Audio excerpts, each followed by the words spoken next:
কারো কাছে কখনোই সময়, ভালোবাসা কিংবা সম্মান ও প্রায়োরিটি চেয়ে পাওয়া যায় না। যে তোমাকে ভালোবাসবে তাকে বলতে কখনোই হবে না তোমাকে তার জীবনে ভীষণ প্রয়োজন। যে ভালোবাসে সে নিজের সমস্ত ব্যস্ততা ছাপিয়ে তোমাকে তোমার প্রাপ্যটুকু দেবে। আসসালামু আলাইকুম, কেমন আছেন সবাই? আশা করি ভালো আছেন। আমিও আল্লাহর রহমতে ভালো আছি। আমাদের প্রত্যেকেরই উচিত প্রথম প্রায়োরিটি হিসেবে পরিবারকে রাখা। একমাত্র পরিবারের মানুষগুলোই আপনাকে নিঃস্বার্থভাবেই ভালোবাসবে যতক্ষণ আপনার বাবা মা জীবিত থাকবে। তারা বটগাছের শেকড়ের মতো আঁকড়ে থাকবে আমাদের জীবনে। যখন বাবা মা থাকবে না তখন পরিবারগুলো টুকরো টুকরো হয়ে যায়, ছিঁড়ে যায় সকল বন্ধন।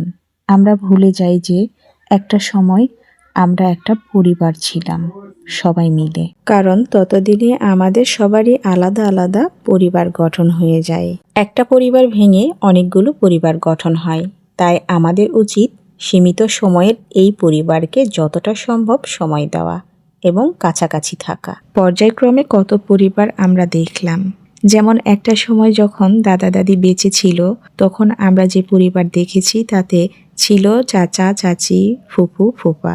এই পিঠাপুলির আয়োজনে তখন আমরা ছোট ছিলাম, তখন আনন্দগুলো ছিল অন্যরকম। ফুপুরা আসবে বাসায়, দাদি খুব আয়োজন করছে এই শীতে পিঠাপুলির, আর আমরা ফুপু আসবে, আমাদের অনেক আনন্দ হবে, অনেক মজা করব।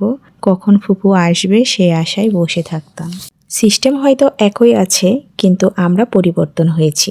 আমরা এখন আমাদের ভাস্তা ভাস্তির কাছে ফুপু চাচা হয়েছি সময়ের কিছু ব্যবধানে। সব কিছুই হলো সময়ের খেলা। সময়ের পরিবর্তনের সাথে সাথে আমাদের স্থান, কাল, পাত্র সবই পরিবর্তন হয়ে যায়।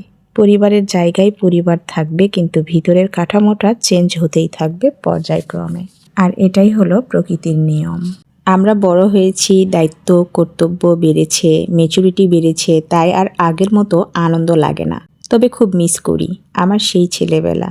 এজন্য আমি চেষ্টা করি যত ব্যস্তই থাকি না কেন আমার ছেলেটিও যেন এই ধরনের আনন্দ থেকে বঞ্চিত না হয়, তারও যেন এই ধরনের মেমোরি ক্রিয়েট হয়। একটা সময় সেও যেন বলতে পারে যে আমাদের ছেলেবেলাটাও বেস্ট ছিল। তাই সবাইকেই বলবো, আপনারা যত ব্যস্ততায় থাকুন না কেন একটু সময় পেলে বাচ্চাদের এই সুন্দর মেমোরিয়েবল সিচুয়েশন থেকে বিরত রাখবেন না। এটা আমার পার্সোনাল ওপিনিয়ন। অনেক কথা বললাম, অনেক আবেগ শেয়ার করলাম। ভুল ত্রুটি মানুষই করে। আমার কথাগুলোর মধ্যে ভুল হলে অবশ্যই ক্ষমার দৃষ্টিতে দেখবেন। সেই সাথে আমাদের পিঠা বানানো প্রায় শেষ। এগুলো আজকে রাতে রেখে দিলে কালকে সকালে এগুলো খেতে পারবো।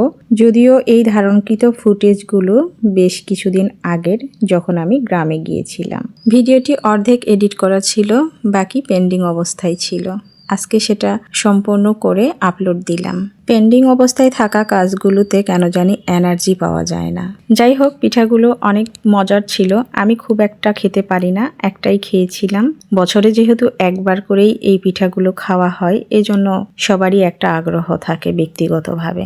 আপনারা এখনো এই পিঠাগুলো কে কে খান নাই তারা অবশ্যই কমেন্টে আমাকে বলবেন, আর যারা যারা খেয়েছেন তারাও বলবেন।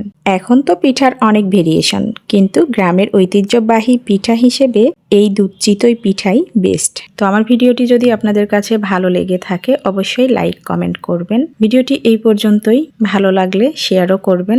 বরাবরের মতো আবারও বলবো, সুস্থ থাকুন, ভালো থাকুন, আর আমার জন্য বেশি বেশি দোয়া করবেন। আল্লাহ হাফেজ।